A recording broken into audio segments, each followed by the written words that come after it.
Hello and welcome to the Christmas edition of the Good Dram Show. Yay! This is not. This is Byron, by the way. This is the whiskey dog, or maybe not the whiskey dog, as the case may be. Go on then. Off you go.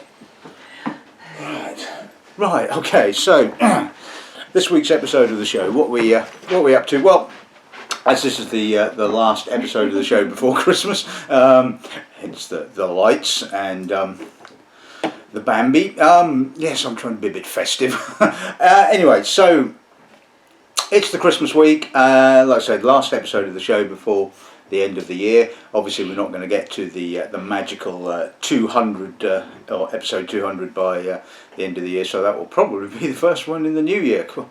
That'll be a nice way to start the year off. Anyway, so as it's this time of the year, and you all like to spend a bit of money on whiskey, I thought we'd look at some expensive whiskey, and why not? So the cheapest of these particular bottlings that we can be looking at is retail value of about £270 all the way up to £650, would you believe? So yes, you're going to need deep pockets if any of these ones take your fancy. But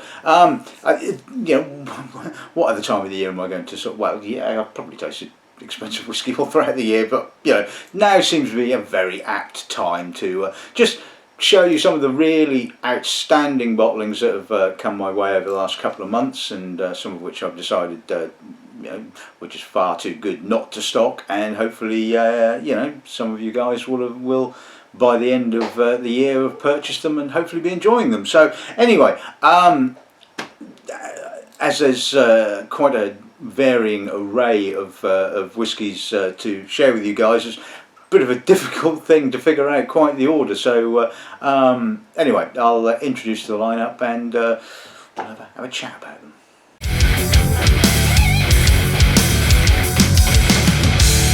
Right, okay, so as you can see, we've got three companies, three independent bottling companies this afternoon, both Mackillop's Choice, Douglas Laing and Carn More. And like I said, it was a bit of a tricky thing to figure out which way round to do them, so we're going to start with the oldest first, which ordinarily you wouldn't do, but it's all about the style. So we're going to kick off with the 1966 Invergordon, bottled in Douglas Lang's Xtra Old Particular range, complete with nice wooden box and all that kind of stuff. It was distilled in March of 1966, well before I was born, I hasten to add, and bottled in June of this year at 49.7%. Retail price on that is £331. Second bottling we'll be looking at is also in the Douglas Laing Xtra Old Particular range. This is the 25-year-old Bruichladdich. This was distilled in May of 1991 and bottled in June of 2016 at 54.6 with a retail value of £208. So expensive for a 25-year-old Bruichladdich. We'll hopefully find out whether it's worth it or not. The first of the two bottlings from Mackillop's Choice is a 1991 distilled Scapa. Distilled in March of 1991, bottled in September of 2014, thus making it 23 years old, and it was cask number 1191, bottled at 55.9%. So that should hopefully be good old school Scapa, so I'm really looking forward to that one. And then we're going to look at two of the Carn More bottlings in their Black Gold series. So as you know, the Black Gold series is all aged, or the spirits have all been aged in first fill sherry of some form or description. And this is the most expensive bottling of the six. This is a 31-year-old Macallan. Ooh, I know a lot of you are probably going, ooh, you lucky sod. It was distilled in March of 1985, bottled in September of 2016 at 52.8%. It was from a first fill sherry puncheon, so quite a large cask, and was bottled at 52.8%.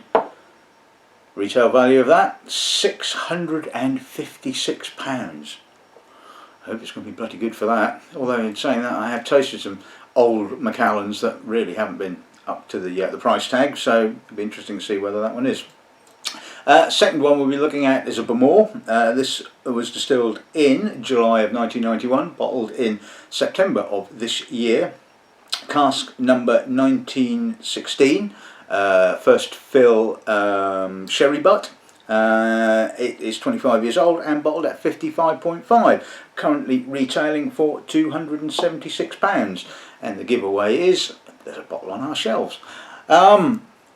And finally, wouldn't be Christmas without a bit of hefty peat. Well, maybe not, as the case may be, considering this is a 25-year-old Laphroaig, so you wouldn't expect mountains of peat, but there should be some pleasant amount of peat, and probably a little bit in the Bowmore as well. But anyway, this is the Mackillop's Choice 1990 distilled Laphroaig, distilled in October of 1990, bottled in January of this year. Cask number 11729, bottled at 48.5%. Now, I did the maths on that, and I would have had to have retailed it for somewhere in the region of £450, but I have seen it for a little bit less elsewhere on the internet. So, but even so, that's still, it's a 25-year-old Laphroaig, and as we all know, Laphroaig seems to be getting a bit expensive these days. Even the distillery bottling seem to be quite expensive, and anything with a bit of age being bottled by an independent is, well,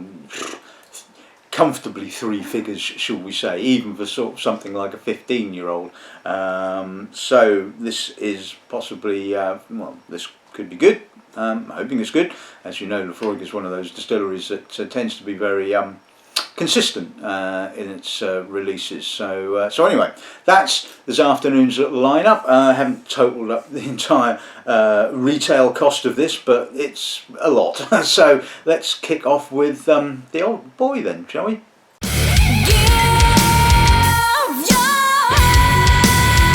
Right, okay, so 50-year-old Invergordon. Let's see what the nose gives us then, shall we?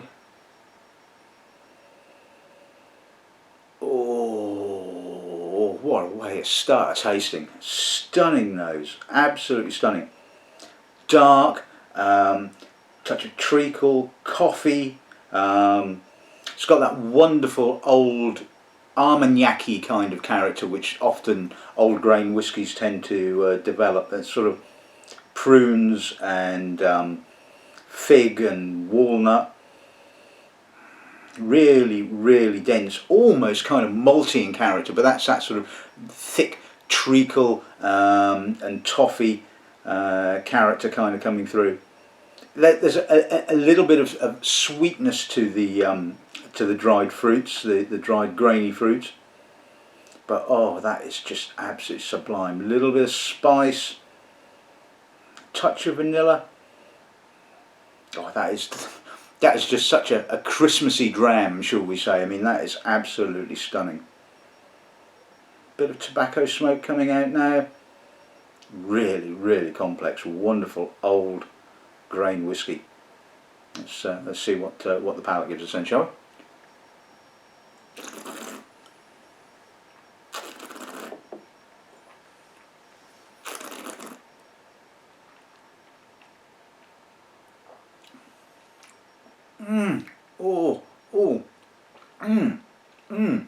That's a good tasting though, isn't it? Loads and loads of dark coffee. Also a little bit of milk chocolate as well. Some lovely woody spices, dried fruits. Again, it's got that Armagnac-y kind of character, that sort of prunes and dates and walnuts, and but it's got that lovely vibrancy. And that's the thing with old grains; they do seem to retain a grainy vibrancy, which is just balances up all that kind of oxidization character. Quite spicy, a little bit dry on the finish, but still there's a lot of that kind of dark coffee laced, almost molassy treacle notes in the background, which is all balancing that up. And oh my god, that is bloody good. And if there's ever a whiskey that reminds you of Christmas, then that's probably it.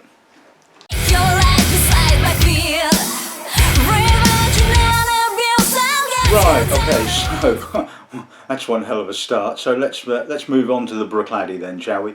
Let's see what the nose gives us on this. Delicate, elegant, loads of tangerine,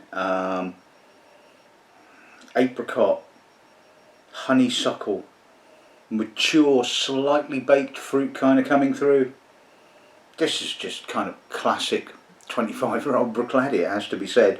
Not hugely coastal. There's a more of a kind of sweetness to it in actual fact. Sort of a barley sweetness, a little bit of chocolate, coffee. Oh, that is a beautiful nose, really balanced, succulent. It's got so much going on.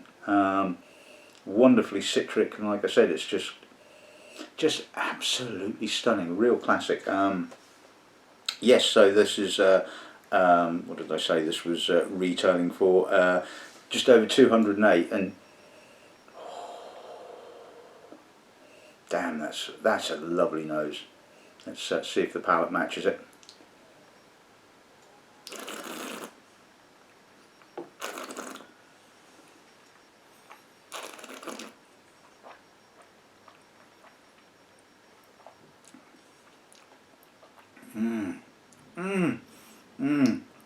Dark marzipan and spice on the finish, really spicy in actual fact. Slightly cinnamony, a little bit of violets as well. More salt actually. It's got quite a saltiness in actual fact, which is surprising given that I didn't really pick up on the salt notes on the nose. But it's got a real salty intensity to it. Again, it's soft citrus, a little bit of honeysuckle, some lovely marzipan-y sort of notes, vanilla, succulent, juicy, little bit of that baked fruit that you often get with older malts as well, but not too much on the baked fruit. Sometimes I find that older malts just get a little bit overly baked in character, and it just sort of becomes kind of like almost the focal point. But in this case, the focal point is definitely the salt and the citrus, with a little bit of sort of that baked fruit maltiness just underlying it all. And my God, that finish was damn good. That is a stunning, stunning whiskey.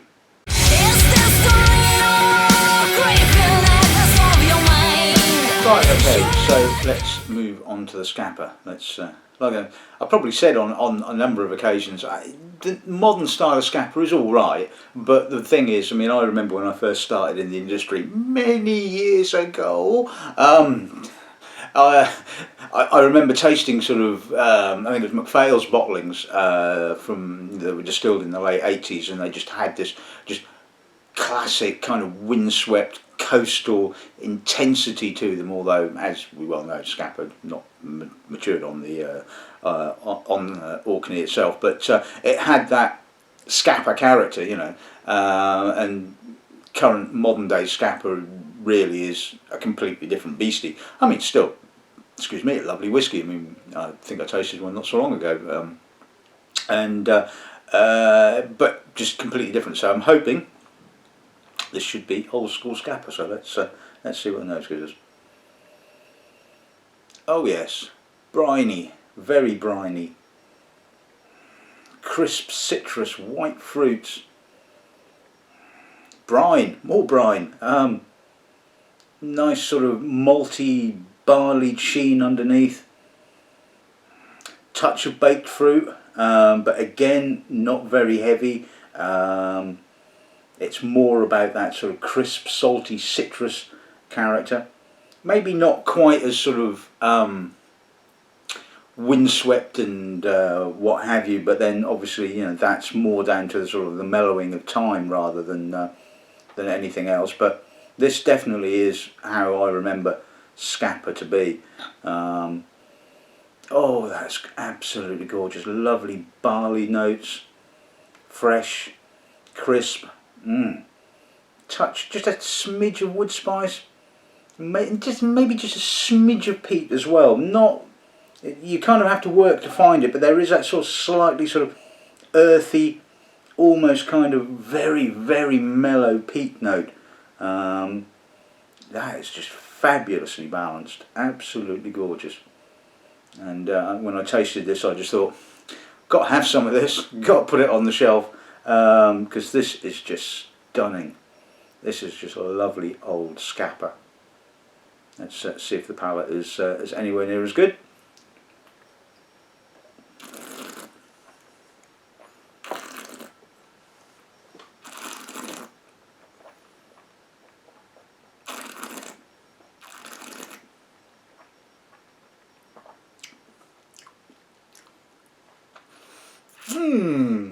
Oh, salt and orange and apricot and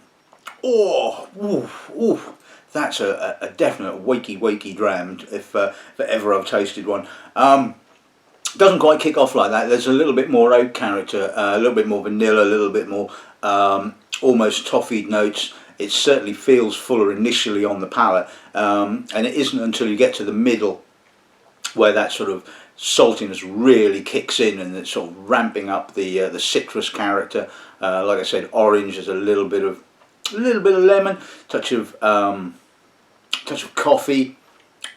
Not really a huge amount of peat. It's got a little bit of an earthy kind of character, a little slightly dunnagey kind of note, but it's all about that wonderful barley citrus and saltiness, and that finish is just like, oh, I can still taste it now. I mean, that was really, really intense and salty, and that's what Scapa is all about to me. That's what I remember Scapa to be like. Not sort of big, soft, and overly oaky. That's good. That's good. Game this week game. Right, okay, let's move on to the first of our two sherry bottlings then. So let's see what this old Macallan gives us then, shall we? Obvious Oloroso, but there's a lightness to it. It's not a sort of a big, thick, heavy Oloroso monster. There's a lovely sort of citrus lift to it. Lots of old wood notes, spice, tobacco, leather. Mature. I mean, this is just reeks of maturity. I mean, you don't really even have to stick your nose in the glass. You can smell it from this distance that this smells old, but in a lovely way. I mean, this is, yeah. I mean, I pretty much say every week that sherry matured whiskies are not my cup of tea, but when they're at this age and they've got so much wonderful old sherry character, you forgive the fact that I can't smell any distillery character whatsoever.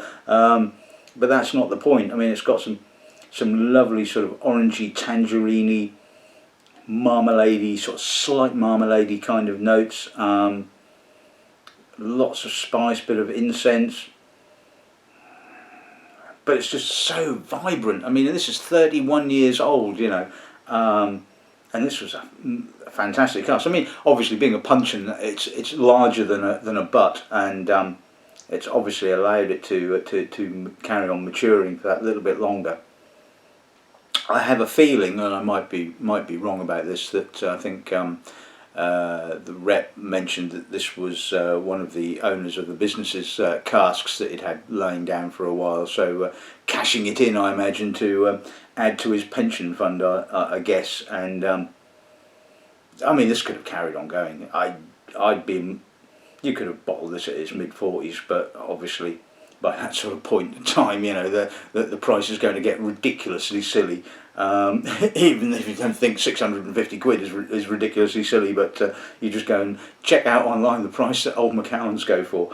But anyway, coming back to this is a fantastic old sherry cask. Let's see what the palate gives us then, shall we?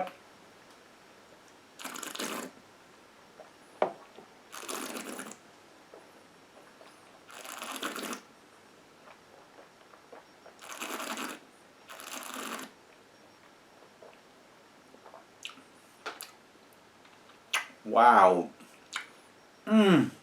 Fruit monster. Dried, old, almost Armagnac-y fruits. Again, you're getting that sort of prune, apricot, walnut, toffee, chocolate, wood spice, slight bittering at the finish, which is, you know, to be expected considering how old this actually is.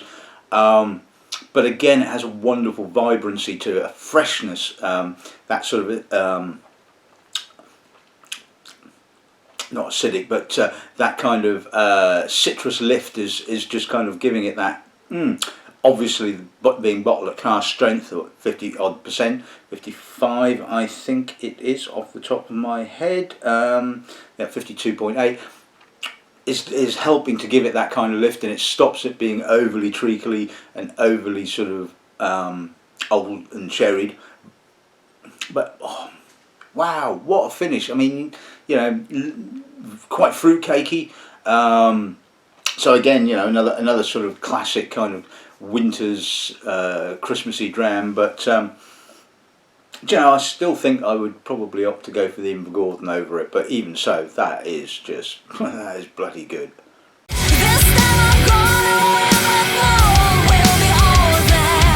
Right, okay, so let's move on to the 25-year-old Bowmore. So now, according to Finn, the rep for Morrison & Mackay, this was bought from a private individual, and the cask had been stored for its entire life at Bruichladdich. So we're expecting a reasonable amount of coastal kind of character to balance up the sherry. So let's see what we get then, shall we? Oh, some people say peat and sherry do not go together, but oh, dusty bonfires, a little bit of petrol, a little bit of medicinal peat. The rich sherry is all sort of sitting in the background. It's got some lovely saltiness to it. Vibrant, really vibrant, and seriously intense with just so much smoky character. And this is what Bowmore reminds me of. This is good old-fashioned Bowmore, when it was kind of a bit hairy, a bit sort of leery, a bit sort of smoky, a bit hairs on your chest, which seems to be, again, I think somewhat lacking in the distillery bottlings. They've got a bit soft and a bit, you know, it's still not a bad whiskey, but it's like Scapa. It's just not how I remember it. It's not that sort of, you know, this is how it should be. This is how Bowmore should be. You know, intense. Oh, chocolatey, lots and lots of dark chocolate, a bit of coffee as well, dried fruits. But again, the sherry is not overwhelming because it has all that sort of citrus and peat smoke and saltiness, a little bit of medicinal as well. Not getting a great deal of Parma violets, which is surprising, because normally that's what you tend to find with, certainly with old Bowmore. But even so, this is just unbelievably good. And like I said, I just had to have a bottle of this on the shelf. So if you happen to have a spare 270 odd pounds, then this baby could be yours for Christmas. Right, better taste it, I think.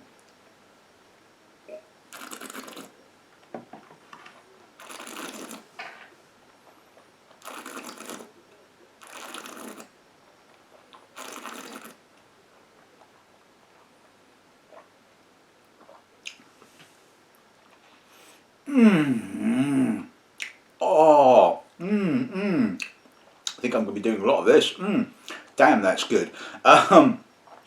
Dusty peat, coal dust, licorice, tar. Oh, it just coats the mouth.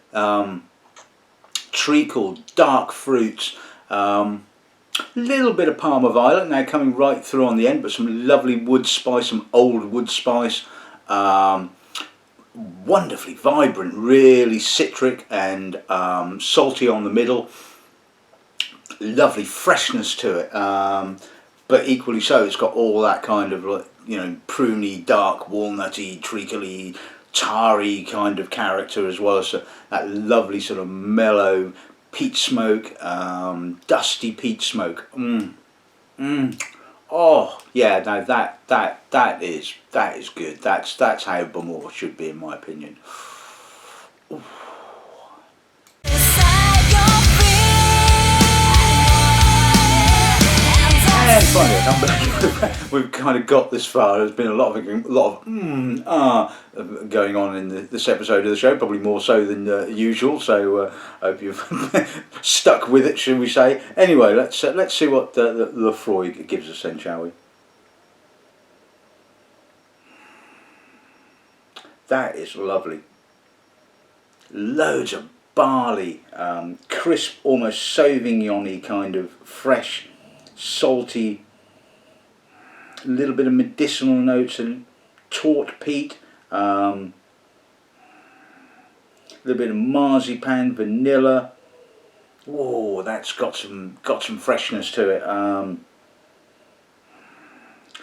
Loads and loads of barley character, like I was saying. Really quite sweet as well. I mean, I often find that the Laphroaig can be quite sweet, but this has got an almost tropical kind of banana-y sweetness going on. And then you've got, like I said, that Sauvignon citric character, slight medicinal peat, bit of smoke. Again, really vibrant. I mean, this is 25 years old, but wow, that vibrancy is incredible. I did and ah about this, it has to be said, but because I have to buy cases of 6 of this, well, you do the maths. You know, this is retailing for sort of like £450 a bottle. You can probably guess what a case of this is going to cost, and I'd love to have had this. I really wanted this, but there was other bottlings that just thought, yeah, like the Scapa, for example. I mean, again, you know, trouble is with bloody Mackillops, they just bottle too much good stuff, you know, and I'm sort of like watching the digits go up, you know, and I'm thinking, oh my God, how much am I spending with them, you know? I mean, I know it's Christmas and I can get away with that, but even so, you know, there is a limit. But you know, I wish I'd bought some of this, but I still get to taste it and I still get to share it with you guys, and it is out there on the marketplace, and like I said, a certain other online whiskey retailer would be able to sell it a lot cheaper than me, which is surprising, but you know, obviously their margins are a lot lower. But anyway, I digress. Let's get back to the whiskey. This is just absolutely stunning. As you can see, obviously all American oak, and just so fresh, just so complex. Oh,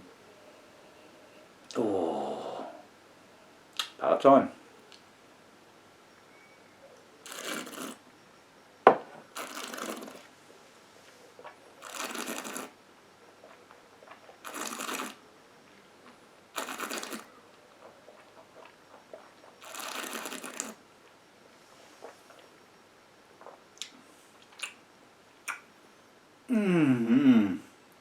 Again, really fresh, quite oaky, quite a lot of vanilla to kind of kick off with, but then in comes that sort of Sauvignon citrusy kind of character, almost grassy but not quite, a little bit of peat, a little bit of medicinal notes, lots of citrus, a bit of salt.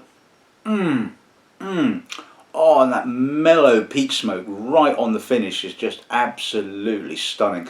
I mean, you know, this is the wonderful thing about, you know, old Islers, is that, you know, they're not peat monsters anymore. It all mellows out, and they become maybe sort of a little bit more balanced with age. And certainly this has just got so much barley sweetness, almost sugar coated barley, it has to be said. That's sweet to start off with, but then obviously the saltiness and the citrus notes all balance it up. And at the end of the day, this is what it's all about. This is what great whiskey is. Great whiskey doesn't necessarily have to be really complex and have lots of different flavours or aromas and things like that, but it obviously helps. What it has to have is balance. You know, you don't want it to be too one-dimensional. You don't want to just get, you know, gobbins of peat or sort of huge amounts of oak or whatever. You know, what you want is a lovely balancing of flavours, and even if it is just maybe 1 or 2 flavours, you know, that can be, you know, it's equally enjoyable as something like this, you know, which has, you know, a multitude of different flavours and things happening. And the other thing that I obviously look for in a whiskey, as you well know, is progression. Is, you know, does the palate flow? You know, I don't want it to deliver everything in the first instant. You know, I don't want it to be all kind of, you know, front loaded. I want it to unveil. I want it to sort of like start at one point and develop the flavours and finish with something else. I mean, yeah, okay, you could kick off with some oak and the oak could return on the aftertaste. That's fine. That's brilliant. But you know, I think great whiskey, irrespective of age or price tag, it should indeed have that kind of progression, and all of these whiskies do. So it's like, oh damn, this is I think this has got to go down as one of my personal favourite tastings. And obviously, if you ain't going to do it at Christmas, when are you going to do it?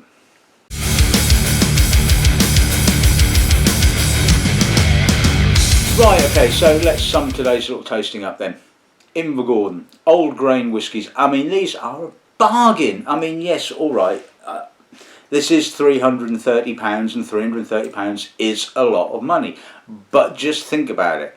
A 50-year-old whiskey for 300 quid, you know, any 50-year-old single malt, it's going to cost you over £1,000, even from some slightly obscure distillery, and that is stunning. And we've only got one bottle of it left, and I've already sold 2 of them. I can tell you that for a start. So yeah, that is just stunning. The Bruichladdich, oh, it's just old Bruichladdich. I mean, you know, I love old Bruichladdich, and that just ticked all the right boxes as far as I'm concerned. And again, yes, not cheap, but you know, if you can afford that, oh, buy that. That's good. Scapa, again, stunning bottling, just how I remember old Scapa to be. Maybe not quite so windswept and you know, intense, but still really salty and beautifully balanced. And to be honest, you just don't see it anymore. There is no Scapa sloshing about on the independent market. I mean, and I asked for a sample, and the guys at Mackillop's kindly sent me a sample, and well, I bought it. So kind of job done, as they say. The Macallan, yeah, ticked all the boxes as far as I was concerned, as for an old sherry matured malt. 600 quid, 650 quid, it's a lot to ask for, but you know, it's Macallan, you know, it gets away with it, you know, you know it ain't going to be cheap. You know, anything over sort of like 20 odd years old and has Macallan on the label, it's, you know, I didn't buy it because of that fact. It's like 600 quid. Even I could have bought one bottle. I could have had it there as a kind of trophy bottle, I suppose, and maybe somebody would have bought it, I guess. But you know, at the end of the day, that's the Bowmore. The Bowmore just kind of blew it out of the water as far as I was concerned. That was just how Bowmore should be. Old Bowmore should just be, you know, intense and manly and tarry and peaty and you know, and that kind of hit all the right buttons as far as I was concerned. And the Laphroaig, I mean, yet again, another one of those kind of decisions. I'd love to have had a case of that, but you just can't buy every bloody good whiskey that you taste at the end of the day, and that was bloody good. You know, really lovely old Laphroaig, really intense. But vibrant as well, and just, you know, absolutely fantastic. So there you have it. That's this week's episode of the show in the bag, the last one for 2016. I'd just like to say a big thank you for everybody that watches the show, that makes comments. You know, I wouldn't do it without you guys watching, you know. I'd be sat in the kitchen just tasting it myself going, oh my god, that's bloody amazing. So it's really nice to kind of be able to sort of share this these wonderful, stunning whiskies with you guys. I know a lot of you will probably never get the opportunity to taste them, and you'll just have to take my word for the fact that they are absolutely stunningly good. But you know, hopefully I get to see some of you guys. If you pop into the shop, say hello, say you watch the show. If you've got any comments, requests, that kind of stuff, you know, I'll obviously do my best to try and accommodate them, but obviously a lot of it is down to whatever I can get my hands on sample wise. And so that's Christmas in the Bag. That's episode 199. God, I'm going to have to do something pretty impressive for episode 200 to top this, because this was bloody good. So all I can say is I've got a little bit of Bowmore left. So good afternoon and good dramming.